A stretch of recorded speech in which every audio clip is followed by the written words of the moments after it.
12,460 शिक्षक भर्ती को लेकर आज का यह वीडियो बहुत ही महत्वपूर्ण होने वाला है, क्योंकि आपके कुछ ऐसे नए सवालों के जवाब मिलने वाले हैं जिसका आप लंबे समय से इंतजार कर रहे थे। सबसे पहले वीडियो को लाइक और चैनल को सब्सक्राइब इसलिए करिए ताकि आपको 12,460 शिक्षक भर्ती की हर एक छोटी बड़ी अपडेट मिल सके। और वीडियो को शेयर जरूर से जरूर कर दीजिएगा। आज का सबसे बड़ा और पहला जो सवाल है वो ये है कि सरकार क्या प्रत्यावेदन लेके नियुक्ति कर सकती है? 0 हो, 51 हो, कैसे, जैसे कि 69,000 में किया था।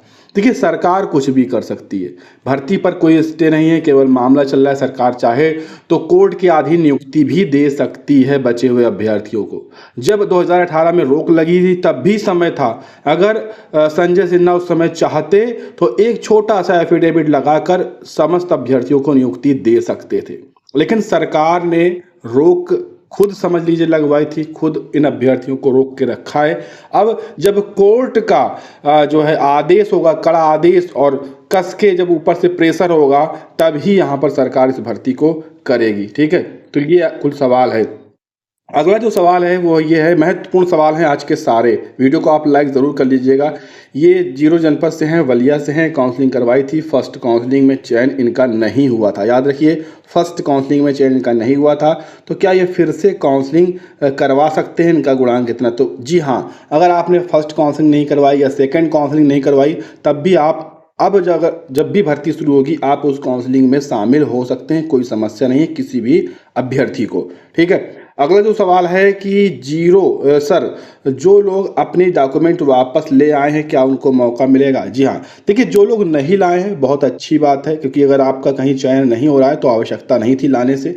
अगर आपके पास रिसीविंग रहेगी तो चाहे 10 साल जमा रहें, ये बीएसए कार्यालय का जो है वहाँ पर उनकी जिम्मेदारी है, वो आपको प्रमाण पत्र देंगे। ठीक है, और अगर उनको वापस करना होगा तो उसके लिए विज्ञप्ति निकालेंगे, आपको कॉल भी कर सकते हैं। लेकिन जो लोग ले आए हैं उनके लिए भी कोई समस्या नहीं, केवल उन अभ्यर्थियों के लिए समस्या नहीं है जो अभ्यर्थी बीएसए में कोई इस तरह का एफिडेविट नहीं देकर आए हैं कि अब हम इसके लिए पात्र नहीं हैं, यानी अब हम इसके लिए दावा पेश नहीं कर सकते हैं। अगर ऐसा कुछ आपने हलफनामा नहीं देकर आए हैं तो कोई समस्या नहीं है। अगर आपने दावे को लेकर कोई हलफनामा दे दिया है या कोई भी लेटर लिख के दे दिया है तो आगे आप उस जिले में, क्या उत्तर प्रदेश में भर्ती जब ये शुरू होगी तो आप कहीं पर भी नहीं जा सकते, समस्या आपको होगी।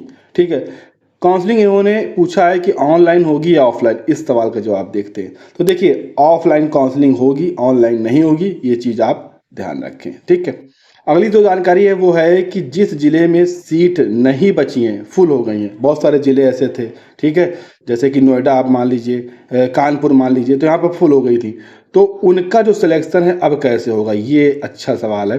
तो देखिए, जिन जिलों में सीटें नहीं बची हैं इन सभी अभ्यर्थियों को सेकंड काउंसलिंग में मौका मिलेगा। ठीक, अगर आप 0 जनपद के हैं तो आपको जो पहले तो चयनित जो लिस्ट है उनको ज्वाइनिंग कराया जाएगा। सरकार के हिसाब से हम आपको बता रहे हैं सरकार करना क्या जा रही है।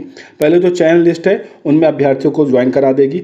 उसके बाद पूरे 75 जिलों में जो रिक्त सीटें हैं, किस कैटेगरी की कितनी बची, किसकी कितनी बची, एक यहाँ पर विज्ञप्ति जारी होगी जिले वाइज वीएसए के माध्यम से।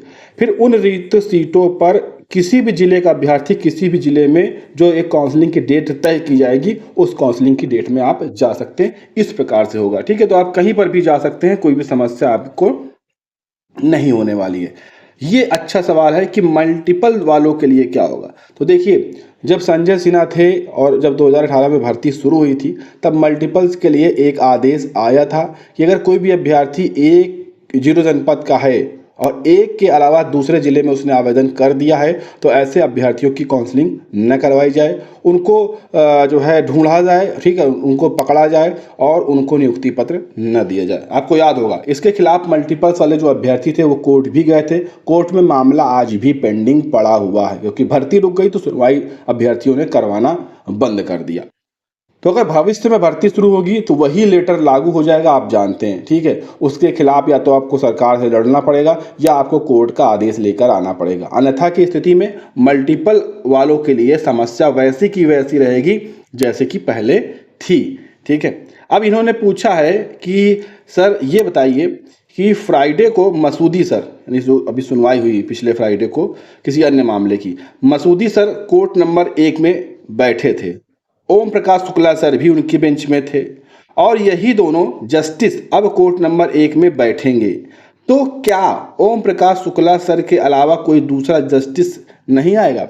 देखिए, मसूदी सर की बेंच चेंज हो गई है। मैंने कई वीडियो में आपको बता रखा है कि अब मसूदी सर कोर्ट नंबर 2 में ना बैठकर 1 में बैठेंगे, ठीक है। और 1 में ही 12,460 शिक्षक भर्ती मामले की सुनवाई होगी। इसमें कोई बदलाव नहीं हुआ है, पहले 2 में होती थी, अब 1 में सुनवाई होगी और मसूदी सर की बेंच में ही होगी, ठीक है। और स्पेशल अपील में मसूदी सर के साथ ओम प्रकाश शुक्ला सर ही बैठेंगे, ये आप जान लीजिए, ठीक है। यही बैठेंगे और नहीं भी बैठेंगे तो कोई समस्या नहीं, कि अभी तक की जानकारी के अनुसार यही बैठेंगे, ठीक है। लेकिन मसूदी सर कंफर्म है और मसूदी सर यहाँ पर मेन रहने वाले हैं इस भर्ती को आगे बढ़ाने के लिए। इनकी कोर्ट आप देख चुके हैं पिछले 1 हफ्ते में कितनी फास्ट काम करती है।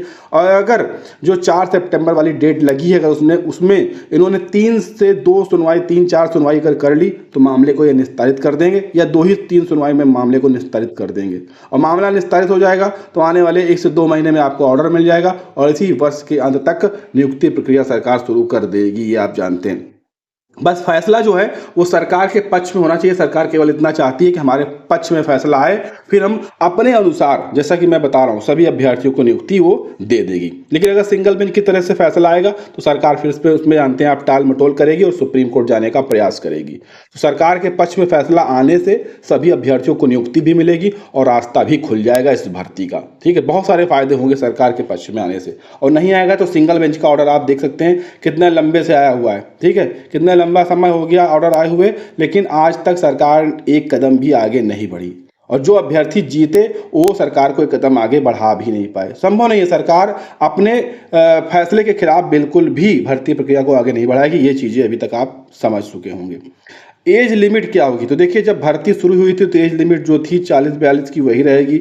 अगर आप ओबीसी हैं, ठीक है, अगर आप एससी हैं तो यहाँ पर 3 वर्ष की, 5 वर्ष की आपको छूट मिलेगी, आप सभी को पता है। तो ये सेम चीज़ें वैसे ही रहने वाली हैं, इसमें कोई बदलाव नहीं होगा। जो शासनादेश 2016 में जारी हुआ था उसी के अनुसार ही भर्ती होगी, ठीक है। उसमें एज लिमिट जो 40 के आसपास थी वही रहने वाली है। कोई भी यहाँ चीज़ें चेंज नहीं होंगी, किसी प्रकार का कोई बदलाव देखने को नहीं मिलेगा।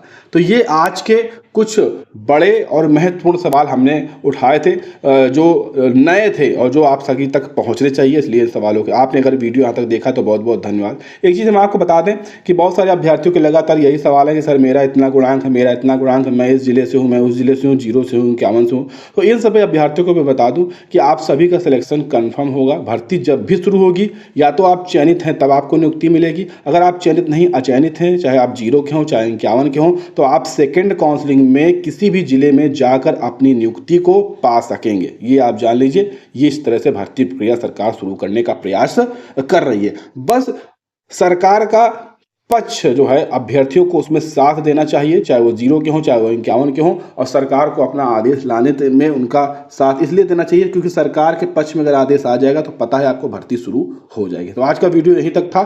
चैनल को सब्सक्राइब कर लीजिएगा, वीडियो को लाइक और शेयर जरूर कर दीजिएगा और ज़्यादा से ज़्यादा कमेंट करिएगा, अपने सवालों को पूछिएगा ताकि अगले वीडियो में उसकी जानकारी